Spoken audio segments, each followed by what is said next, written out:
Okay, so you're on survival. You have shelter, got fire. Now you gotta find something to eat. So it's early springtime in the Rockies. I'm in Utah. And you would think, oh, springtime, everything's growing. Well, everything's starting to grow, yes. However, finding enough food is always a challenge, never easy. And there's certain plants, of course, they start up early. We'll see if we can't find some of those. And animals, of course, they're out, they're running around. There's always the opportunity of catching those guys. So what we'll do is we'll start with whatever we can find on the ground, mostly because it doesn't run away. That's what's so nice about plants. As far as plants go, now this is a survival cooking video series, so I'm not going to go into a lot of the identification of the plants. You'll have to, I would suggest finding a local guide, or you can find this kind of stuff or that kind of information on YouTube. And so I'm not going to go into that a lot. I am going to show you the plants, me harvesting them, and how to cook them in a survival situation. Different ways of doing that. And I'll go through some of the things, the minimum necessities that you need to do really any kind of survival cooking. And we'll just go through and start looking for stuff to gather up, and I'll show you how to cook them. And we'll just go from there. All right, if you're going to do any kind of long-term survival practice, there's three things that you're going to have with you if you want to be able to cook well. That is some oil. I use olive oil, but you can use whatever you want. Some salt and some sugar.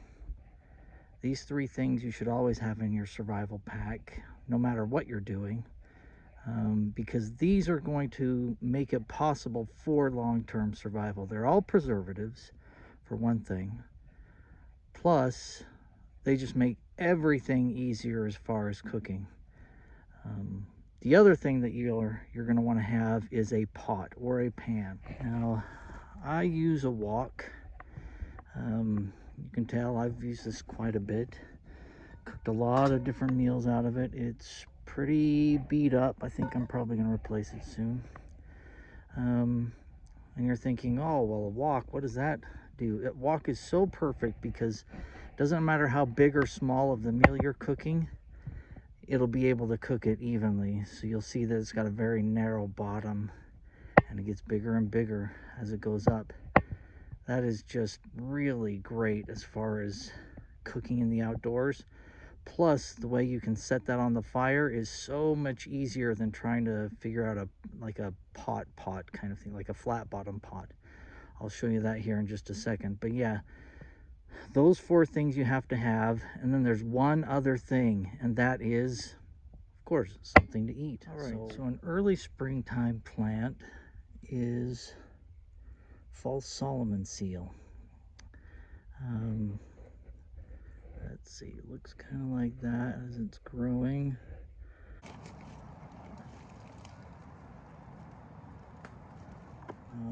But it's one of the early sprouters, which is nice because there's not a lot of plants that jump out in the early spring. This one has because of that strong flavor, we're going to go to a couple extra measures as far as how to cook it, trying to make it a little more palatable. But in the young stages, these things are actually really pretty good. I kind of like that flavor. You have to kind of get used to it. And as far as identifying it goes, I know it looks pretty much like everything else, but it is one of the earliest plants that come up. And once you've tasted that flavor, wow, there is no mistaking it for anything else in the world. It's a very unique flavor. Okay, basic setup. I've got 3 woks set up, evenly spaced. I keep the fire and the coals down inside there. Get the pan warming up. That's what's so nice about having a wok, is that, you know, it doesn't really matter if this is flat or even. You can even it out with that rounded bottom. That's what's so great about it. We'll get that starting to warm up a little bit. And having these little open areas in between the rocks makes it really easy to adjust the amount of heat that's coming out of there. And really easy to add stuff to it.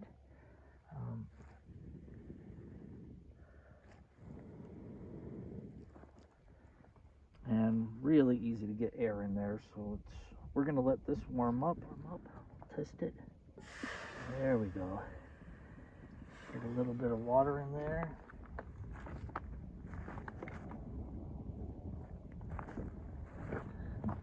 And then we're going to put the false Solomon seal in. And we're going to let that simmer for just a minute, because that water kind of tends to cook off some of that strong flavor.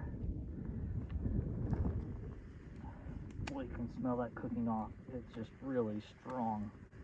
It's important to at least know that flavor if you want to be able to identify this plant later. It's important to know what that is, because like I said, it grows, I mean, it looks pretty much like any other plant, but that's starting to tender up a little bit. That's great. It's starting to get nice and soft. We're just going to cook that water off. I think I might add just a little bit more water.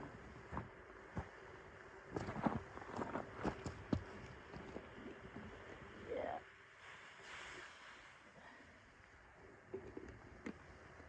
I want that to really cook well. And maybe, and look, I can just adjust that a little bit, and look, I can even that out. Oh, working with a wok is just so great. I have a new one coming. I ordered one just today, as a matter of fact. Pretty excited about getting the new one. And we'll just adjust that fire a little bit.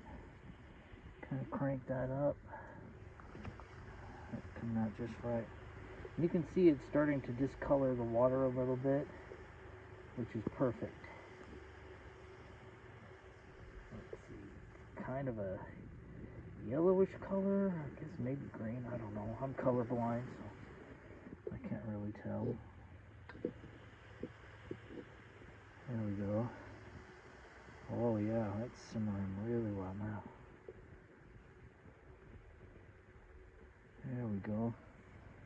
I don't think we're quite there yet. Add a little bit. There we go. I'll put a little salt in. And I know that these are pretty fancy little jars. I got those just for you, so that you can kind of see what's inside there. Although I wouldn't recommend bringing these out on survival by any stretch of the imagination. I'd get like a nice durable, metal one, or like a nice plastic one. I did these just for demonstration purposes. I think they look nice. They look really nice. All right, it's been cooking for, I don't know, about 10 minutes or so. Looking pretty good. Now I'm just going to pour off some of that water. You can see that discoloration there. Pour off some of that water. Get rid of some of that flavor. And you can, if you find that flavor objectionable, then by all means, like, change the water a couple times and kind of leach that flavor off. I think I'm probably all right.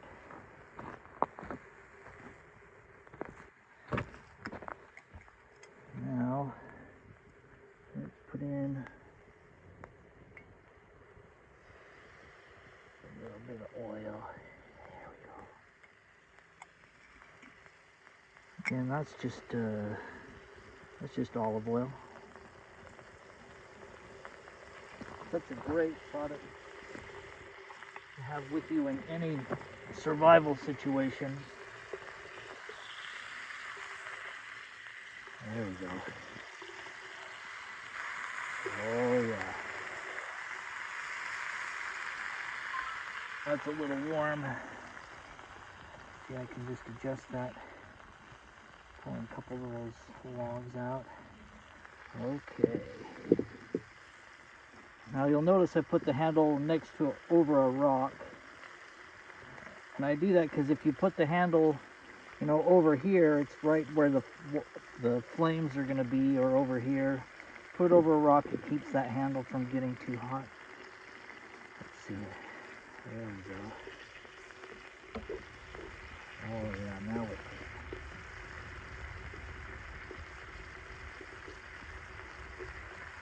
That's coming out just right.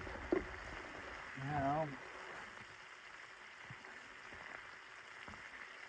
I'm going to add just a little bit of sugar in there. I don't know, a couple tablespoons, I guess.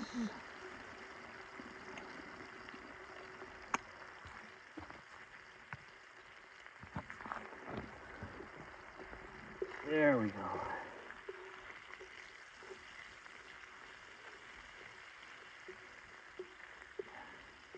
That's going to mix in there okay, kind of candy that just a little bit.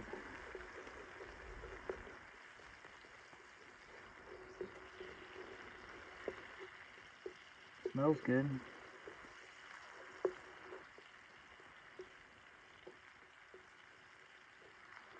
All right. That's about ready. Now this is a meal that, you know, goes best with other things. Let's put it that way. This is something that you would want to put on. You could put it on potatoes. You could put it on rice. You could put it on anything, really. So survival cooking is really just a way of using, making what you have go further. It's something that I think everybody should be practicing. If you're into survival, you should be practicing that at least on a weekly basis. It's something that you're doing for that. Trying these plants, like I've tried, let's see, over 102 different species in over 427 ways. So it takes it takes practice to do anything right. So if you want to be prepared for, you know, whatever, then definitely survival cooking is something that you want to do on a regular basis. Even if it's just gathering up a few things, taking them home, and then practicing with them. That's how I started. And it works out really, really well. It gives you the experience that you need to be able to survive when the situation arises. Okay, well, I would say that's done. Right there. Let's take a look at it. It's like just some regular cooked greens. Let that cool down just a second. Okay. Let's see. Well, let's give it a try. Got my handy chopsticks. I'll let you know how it tastes.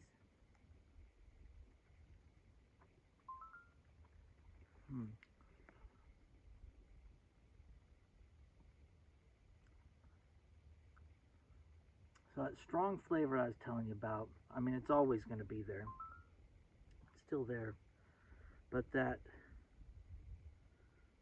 the sweetness and the flavor of the oil really help with that. Mm. Has the texture of like a cooked spinach. Mm.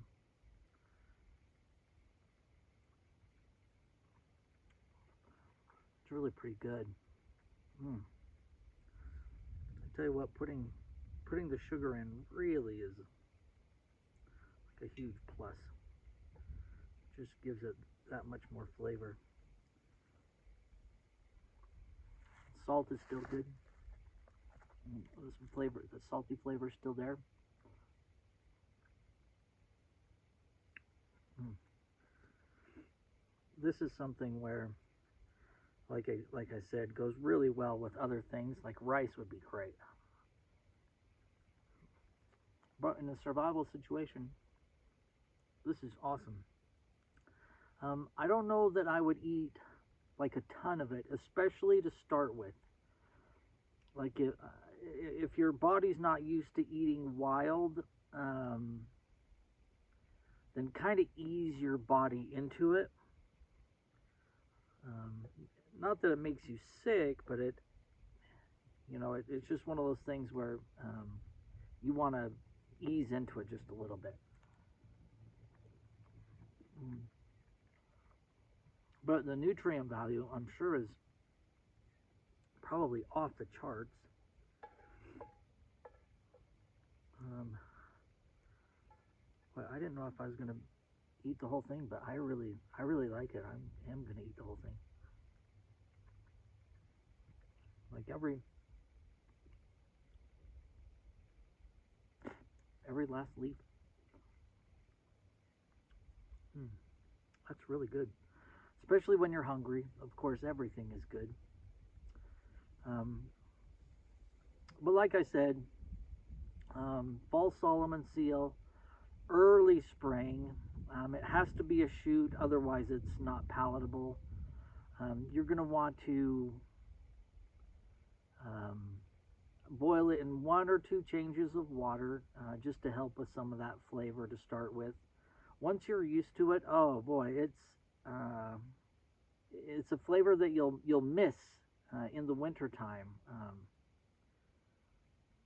And I don't. That might be a nutrient that's like a vital nutrient that your body really likes. I'm not really sure, but um, yeah, fall Solomon seal is definitely a good early spring food, especially because there's so few out there right now. Everything wants to grow, but all the life is underground still. So that's an early bloomer that is just great as far as early spring goes. Um, and I guess we'll catch you next time on the next one.